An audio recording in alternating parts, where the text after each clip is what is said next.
Assalamualaikum warahmatullahi wabarakatuh. Perkenalkan, kami dari kelompok 6 yang beranggotakan saya sendiri Adelia Arianti sebagai pemateri kedua, lalu ada Triana Oktaviana sebagai pemateri pertama, dan Fadila Laila Syarifah sebagai pemateri ketiga. Kelompok kami akan membahas materi akad bisnis produk jasa perbankan syariah dengan akad penolong dan pelengkap. Mari langsung saja kita bahas materinya. Assalamualaikum warahmatullahi wabarakatuh. Perkenalkan, nama saya Triana Oktaviana, NPM 1951020466, kelas C, Prodi Perbankan Syariah. Baik, di sini saya sebagai materi yang pertama yaitu yang berjudul chord. Chord secara bahasa adalah kota A atau memotong. Sedangkan secara istilah adalah harta yang memiliki kesepadanan yang diberikan untuk ditagih kembali, atau dengan kata lain, suatu transaksi yang dimaksudkan untuk memberikan harta yang memiliki kesepadanan kepada orang lain untuk dikembalikan sepadan dengan itu. Yang selanjutnya yaitu landasan hukum chord. Di sini ada 3 landasan. Yang pertama, Al-Quran. Quran Surah Al-Baqarah ayat 245 yang artinya, siapakah yang mau memberi pinjaman kepada Allah, pinjaman yang baik, atau menafkahkan hartanya di jalan Allah, maka Allah akan memperlipat gandakan pembayaran kepadanya dengan lipat ganda yang banyak, dan Allah menyempitkan dan melapangkan rezeki, dan kepadanya lah kamu dikembalikan. Yang kedua yaitu hadis riwayat Ibnu Majah yang artinya, Anas bin Malik berkata bahwa Rasulullah Shallallahu Alaihi Wasallam bersabda, aku melihat pada waktu malam diisrakan, pada pintu surga tertulis, sedekah dibalas 10 kali lipat dan qard 18 kali. Aku bertanya, wahai Jibril, mengapa qard lebih utama dari sedekah? Ia pun menjawab, karena peminta minta sesuatu dan ia punya, sedangkan yang meminjam tidak akan meminjam kecuali karena keperluan. Yang terakhir yaitu ijma. Para ulama menyatakan bahwa qard diperbolehkan. Qard bersifat mandub atau dianjurkan bagi mukrid, yaitu orang yang mengutangi, dan mubah bagi muktarid, orang yang berutang. Kesepakatan ulama ini didasari kebiasaan manusia yang tidak biasa hidup tanpa pertolongan dan bantuan saudaranya. Yang selanjutnya yaitu rukun dan ketentuan syarat qard. Yang A, sigot. Yang B, akaidah atau dua pihak yang melakukan transaksi atau syaratnya. Yang pertama, syaratnya yang pertama merdeka, yang kedua balik, yang ketiga sehat, yang keempat pandai atau rasyid dalam membedakan baik dan buruk. Yang C, harta yang diutangkan. Rukun harta yang diutangkan adalah sebagai berikut. A. Harta berupa harta yang ada padanya. B. Harta yang diutangkan diisyaratkan berupa benda, tidak sah, mengutangkan manfaat, yang disebut juga jasa. C. Harta yang diutangkan diketahui, yaitu diketahui kadarnya, diketahui sifatnya. Mungkin cukup itu saja materi dari saya. Saya akhiri. Wassalamualaikum warahmatullahi wabarakatuh. Bersabda, aku melihat pada waktu malam diisrakan, pada pintu surga tertulis, sedekah dibalas 10 kali lipat dan qard 18 kali. Aku bertanya, wahai Jibril, mengapa qard lebih utama dari sedekah?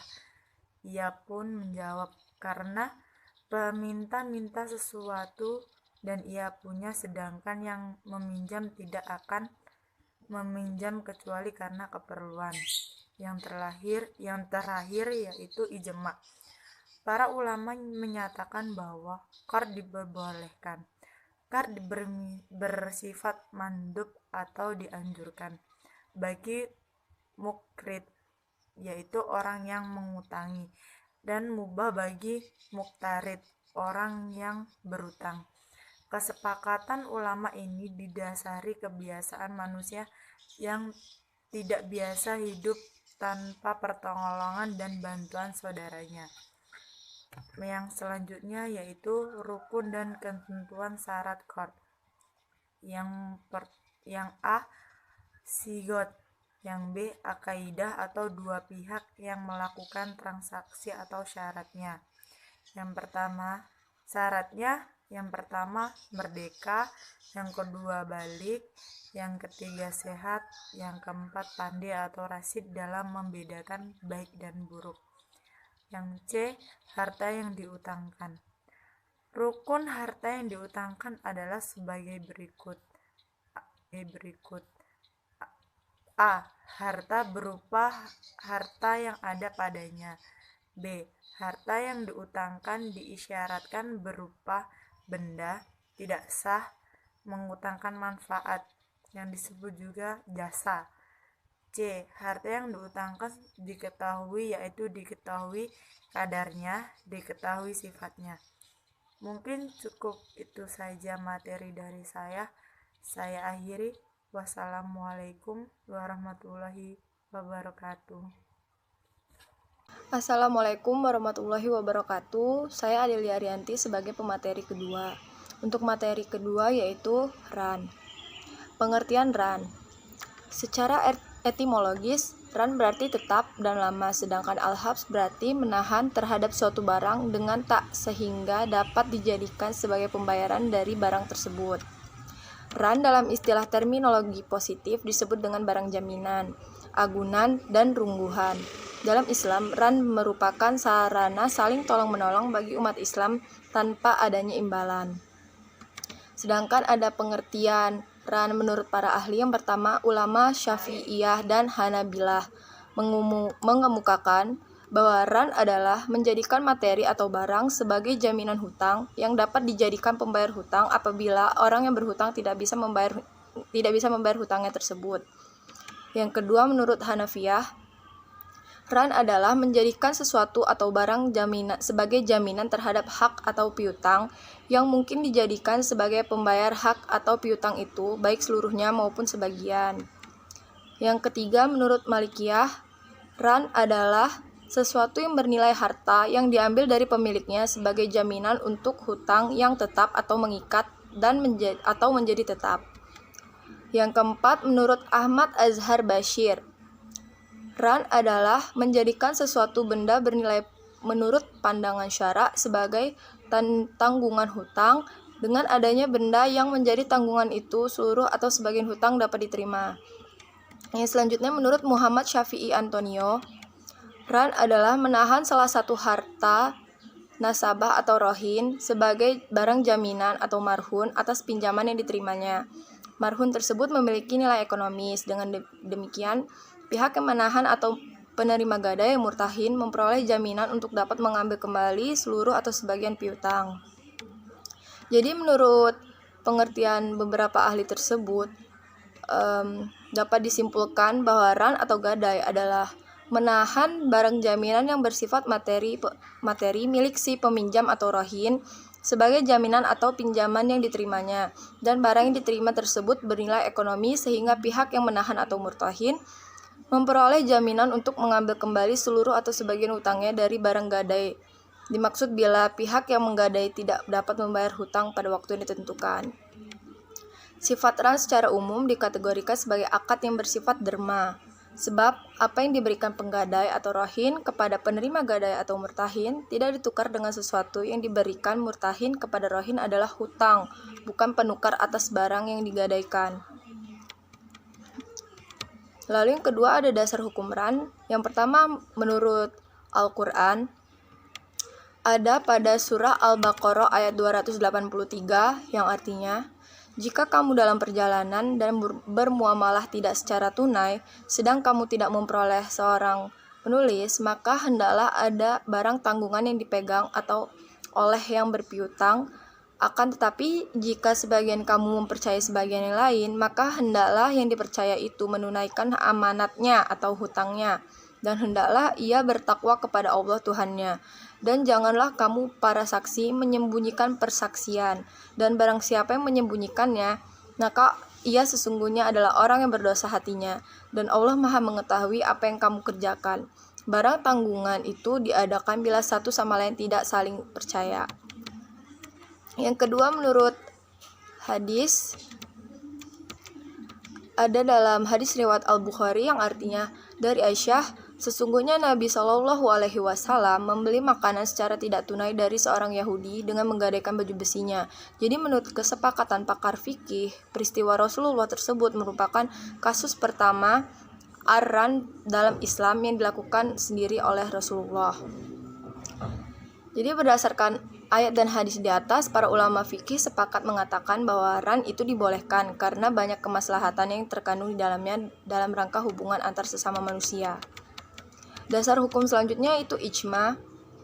Para ulama telah menyepakati bahwa ran boleh dilakukan. Kesepakatan ulama ini didasarkan tabiat manusia yang tidak bisa hidup tanpa pertolongan dan bantuan saudaranya. Tidak ada seorang pun yang memiliki segala barang yang ia butuhkan. Oleh karena itu, pinjam-meminjam sudah menjadi satu bagian dari kehidupan di dunia ini. Islam adalah agama yang memperhatikan segala kebutuhan manusia atau umatnya.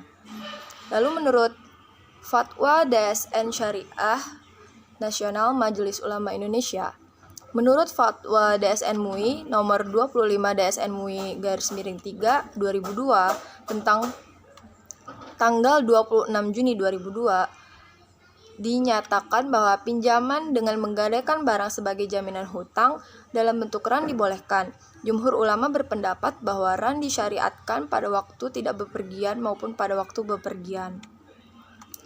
Untuk rukun dan ketentuan syariah akad ran. Yang pertama, rukun ran, ada rohin atau orang yang memberikan ran, murtahin atau orang yang memberikan ran, marhun itu harta yang digadaikan untuk menjamin hutang, marhun bih atau hutang, dan ijab qabul atau serah terimanya. Untuk ketentuan syariahnya, yang pertama, pelaku harus sudah balik. Untuk objeknya, barang yang digadaikan itu bisa dijual, yakni barang tersebut harus ada pada waktu akad dan mungkin untuk diserahkan. Apabila barangnya tidak ada, maka akad itu tidak sah. Barang yang digadaikan harus berupa harta. Dengan demikian, tidak sah hukumnya menggadaikan barang yang tidak bernilai harta. Barang yang digadaikan harus hal mutakawin, yaitu barang yang boleh diambil manfaatnya menurut syarak, sehingga memungkinkan dapat digunakan untuk melunasi hutangnya. Yang selanjutnya, barang yang digadaikan harus diketahui jelas, seperti dalam jual beli, dan barang tersebut harus sudah dimiliki oleh rohin. Tidak sah hukumnya jika menggadaikan barang milik orang lain tanpa izin pemiliknya. Lalu ijab qabul itu pernyataan dan ekspresi saling ridho atau rela di antara pihak yang terkait. Untuk aplikasi ran dalam perbankan ini ada skemanya dengan keterangan yang pertama, pemberi pinjaman menyepakati akad ran atau ran tajlisi dengan pinjaman. Yang kedua, pemberi pinjaman menerima barang-barang atau surat berharga atas barang. Yang ketiga, penerima barang akan mengembalikan barang yang dijaminkan ketika akad telah selesai. Untuk aplikasi penerapan ran dapat dijelaskan sebagai berikut. Yang pertama, sebagai produk pelengkap. Ran dipakai sebagai produk pelengkap, artinya sebagai akad tambahan terhadap produk lain seperti dalam pembiayaan bai al-murabahah. Bank dapat menahan barang nasabah sebagai konsekuensi akad tersebut. Yang kedua, sebagai produk tersendiri.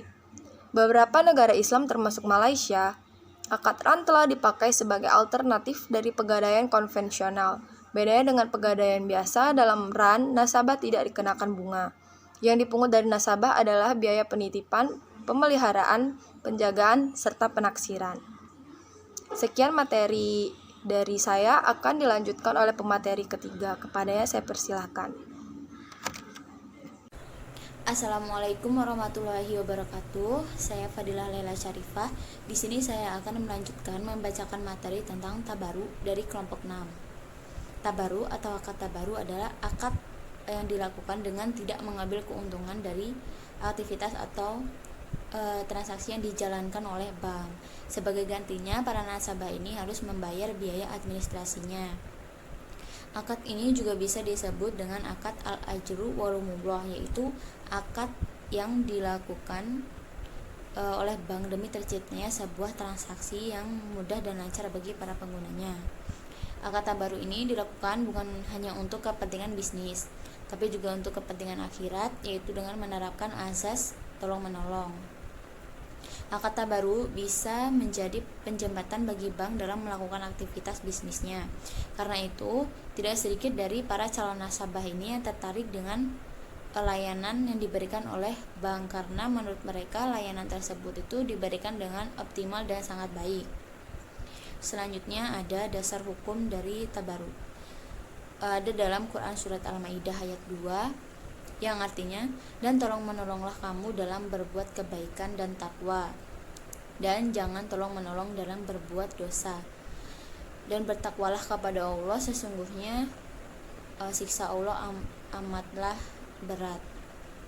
Lalu ada juga dalam sebuah hadis yang artinya, dari Nu'man bin Bashir radhiyallahu anhu, Rasulullah shallallahu alaihi wasallam bersabda, perumpamaan persaudaraan kaum muslimin dalam cinta dan kasih sayang di antara mereka adalah perumpamaan satu tubuh. Bila mana salah satu bagian tubuh merasakan sakit, maka akan dirasakan oleh bagian tubuh yang lain, seperti ketika tidak bisa tidur dan ketika demam. Hadis riwayat Muslim.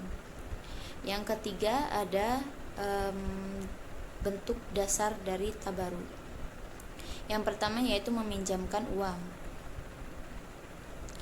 Meminjamkan uang itu dibagi menjadi 3 akad lagi. Yang pertama, bila peminjam ini diberikan tanpa mengharapkan apapun selain mengembalikan pinjaman tersebut setelah jangka waktu tertentu, maka bentuk pinjam meminjam ini disebut dengan qard. Yang kedua, jika dalam meminjamkan uang ada syarat suatu jaminan dalam bentuk atau jumlah tertentu, maka pemberian pinjaman itu disebut dengan ran. Yang ketiga, apabila bentuk pemberian pinjaman uang tersebut dengan tujuan mengambil alih piutang dari pihak lain, maka disebut dengan hiwalah. Bentuk tabaruk yang kedua ada meminjamkan jasa. Sama seperti meminjamkan uang tadi, meminjamkan jasa ini juga dibagi menjadi beberapa jenis, yaitu yang pertama, bila kita meminjamkan diri kita untuk melakukan sesuatu atas nama orang lain, maka hal ini disebut dengan wakalah. Karena itu kita melakukan sesuatu atas nama orang lain yang kita bantu, atau bisa disebut kita menjadi wakil dari orang tersebut. Yang kedua yaitu bila kita menawarkan jasa kita untuk menjadi wakil seseorang dengan tugas menyediakan jasa penitipan atau pemeliharaan, maka bentuk pinjaman ini disebut dengan akad wadiah. Yang ketiga, kemudian bila kita menjadi jaminan atas pembayaran suatu hutang seseorang terhadap orang lain yang tidak dibayar oleh orang yang seharusnya bertanggung jawab untuk membayar hutang tersebut, maka disebut dengan kafalah. Bentuk umum akad tabaruk yang ketiga yaitu memberikan sesuatu. Yang termasuk dalam bentuk ini adalah akad hibah, wakaf, sedekah, hadiah, dan lain-lain. Dibagi menjadi beberapa bentuk. Yang pertama, bila penggunaannya untuk kepentingan umum dan agama, maka akadnya dinamakan wakaf. Objek wakaf ini tidak boleh diperjualbelikan begitu dinyatakan sebagai aset wakaf. Contohnya ketika seseorang memberikan sebidang tanah untuk dijadikan pemakaman umum di tempat tersebut, maka ahli waris, maka anak-anak dari orang tersebut tidak berhak untuk menjual tanah itu karena tanah itu sudah menjadi tanah wakaf.